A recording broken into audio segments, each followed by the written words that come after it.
Baik, pada hari ini kita akan bahas tentang dinamika gerak lurus. Adapun tujuan pembelajaran ini adalah satu, kita bisa memahami definisi gerak, apa itu nanti gerak, kinematika gerak dengan dinamika gerak. Yang kedua, memahami hukum Newton tentang gerak dan penerapannya. Yang ketiga, memahami definisi gaya dan sejenisnya nantinya. Oke. Yang pertama kita pahami dulu apa itu gerak. Gerak adalah, sebelum-sebelumnya kita sudah belajar, gerak adalah perubahan kedudukan suatu benda terhadap titik acuan. Oke, ya, titik acuan ini dapat berupa posisi awal terhadap pengamat atau bisa juga terhadap acuan tertentu, ya. Jadi kadang ini nanti gerak itu bersifat relatif. Contohnya kalau kita bisa melihat dalam mobil, kita ada lihat pohon, kita akan melihat seolah-olah pohon itu yang bergerak. Itu gerak relatif contohnya. Oke, akan tapi nanti gerak itu dibedakan atas dua jenis, ada dinamika dan ada kinematika. Sebelumnya kita sudah belajar kinematika, contoh GLBB, gerak jatuh bebas, itu adalah kinematika. Artinya di situ kita mempelajari gerak tanpa mempelajari penyebabnya. Tapi kalau dia disebut dinamika, itu adalah ilmu fisika yang belajar tentang gerak dengan memperhatikan aspek penyebabnya. Kata kuncinya di sini. Jadi kalau dia dinamika, aspek penyebabnya kita bahas, sedangkan kinematika, aspek penyebabnya tidak kita bahas. Ya. Nanti pembahasan tentang dinamika akan berhubungan dengan gaya sebagai penyebab gerak serta konsep hukum Newton yang menyertainya. Jadi, kenapa benda bergerak? Karena ada gaya. Ya, kalau di kinematika kemarin kita tidak bahas, ya. Oke. Dampaknya juga bagaimana nantinya? Tentu ada dampaknya, akibatnya. Jadi bisa dalam kata yang lain bisa dikatakan dinamika itu adalah ilmu fisika yang mempelajari tentang gerak dengan memperhatikan aspek penyebab dan akibatnya. Bisa juga seperti itu nanti, ya.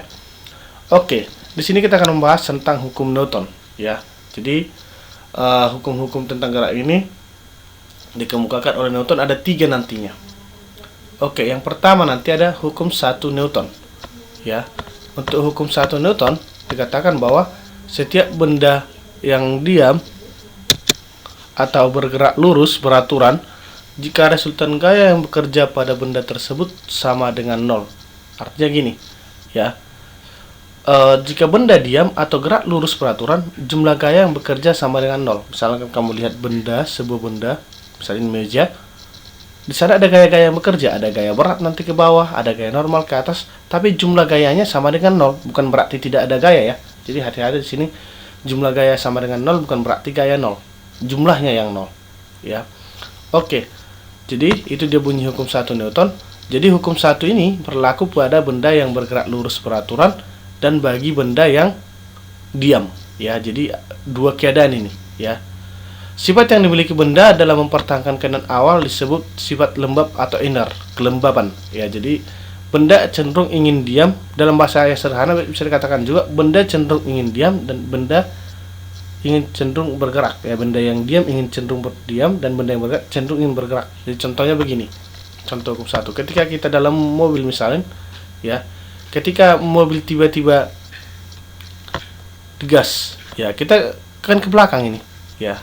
Atau ketika tiba-tiba mobil direm, ya, kadang kita ke depan, ya. Itu adalah contoh dari hukum 1 Newton. Sifat ini dinyatakan oleh Newton sebagai hukum 1 Newton. Rumusnya apa? Sigma F sama dengan 0. Ini saja sederhana ini, ya. Jadi berlaku tadi pada benda diam atau bergerak lurus beraturan. Oke, berikutnya ada hukum 2 Newton. Oke, hukum 2 Newton ini berlaku pada benda yang sudah bergerak lurus berubah peraturan. Kalau gerak lurus berubah peraturan kemarin tentu ada percepatannya, kan? Ya, jadi bagaimana percepatan pada benda? Ya, jadi percepatan gerak benda atau sigma F berbanding lurus dengan gaya. Ya, dengan jumlah gaya ini, ya, yang bekerja dan berbanding terbalik dengan massa. Ya, jadi nanti percepatan gerak benda berbanding lurus dengan jumlah gaya yang bekerja dan berbanding terbalik terhadap massa. Ya, jadi secara matematis bisa dibuat sigma F sama dengan M kali A. Atau nanti A sama dengan sigma F per M. Sigma F ini adalah jumlah gaya. Ya, jadi tergantung jumlah gaya yang bekerja. Biasanya satuan dari Newton adalah satuan dari gaya adalah Newton atau Dyne. Ya, 1 Newton itu sama dengan 10 pangkat 5 Dyne. Sedangkan 1 Dyne sama dengan 10 pangkat minus 5 Newton. Itu dia untuk hukum 2 Newton. Oke, kita lanjut ke hukum 3 Newton. Apa itu bunyi hukum 3 Newton? Apabila sebuah benda A mengerjakan gaya aksi pada benda B, maka benda B akan mengerjakan gaya reaksi pada benda A yang besarnya sama tapi arahnya berlawanan.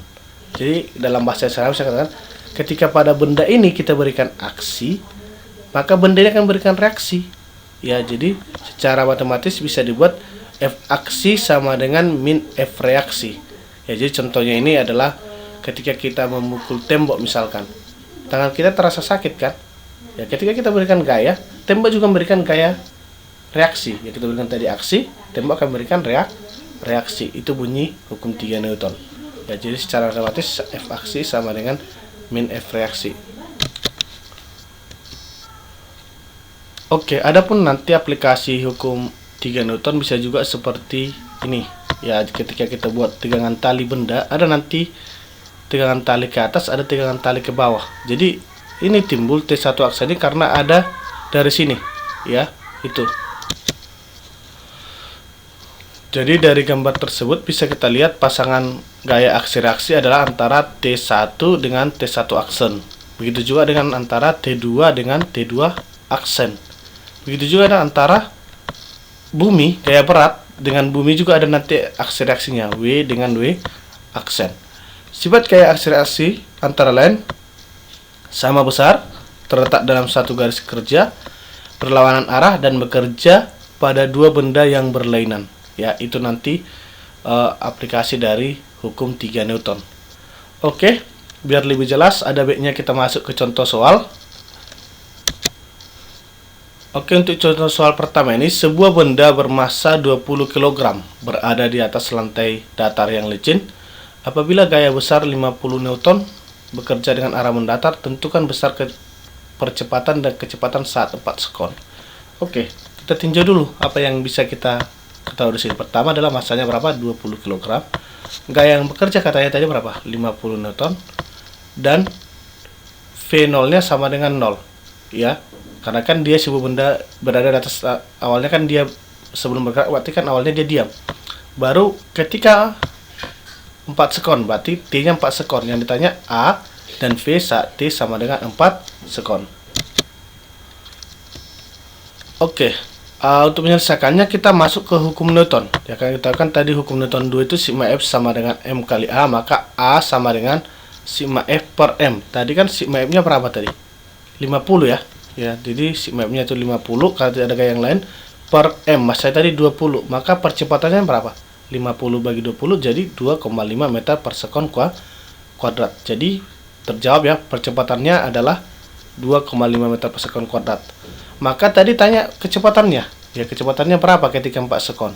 Udah gampang aja, ingat rumus skill BB bahwa Vt sama dengan V0 tambah A kali T, atau V sama dengan V0 tambah A kali T. Awalnya kan mulai diam, V0-nya 0 tambah A-nya 2,5 kali waktunya tadi 4, jadi 2,5 kali 4 10, berarti V-nya sama 10 meter per sekon kuadrat. Jadi percepatan dan kecepatan benda saat T sama dengan 4 sekon akibat pengaruh gaya adalah 2,5 meter per sekon kuadrat dan 10 meter per sekon. Ya, kalau percepatan itu konstan ya, mau detik pertama, kedua, tetap aja seperti itu dia nantinya. Oke, jadi cukup gampang ya untuk menyelesaikannya. Oke, selanjutnya kita masuk ke contoh soal yang kedua. Akibat pengaruh gaya F, sebuah benda bermassa 5 kg bergerak dengan percepatan 3 meter per sekon kuadrat. Berapakah besarnya gaya F yang bekerja pada benda tersebut? Oke, untuk menyelesaikan ini, kita lihat dulu apa yang diketahui di sini. Massanya tadi katanya berapa? 5 kg. Percepatannya berapa? 3 meter per sekon kuadrat. Yang tanya F-nya. Oke, ini cukup gampang aja ya.